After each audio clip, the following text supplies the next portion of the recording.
কাল ছিল চড়ক মেলা আর আমাদের বাড়ির কাছেই এবার প্রথম চড়ক মেলা হচ্ছে।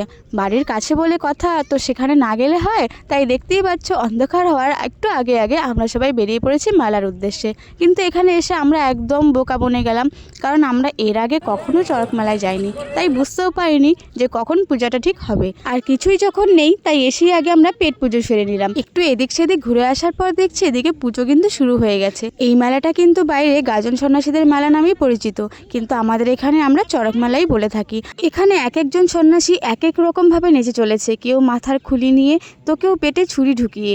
এইসব দৃশ্য দেখার পর আমার মাথাটা জাস্ট কাজ করছিল না। আর ওই যে বললাম, এর আগে আমি কখনো এই মেলা দেখতে আসিনি, তাই আমার এক্সপিরিয়েন্সও নেই এই নিয়ে। প্রথমবার দেখার পর আমার তো ভীষণ ভয় লাগছিল।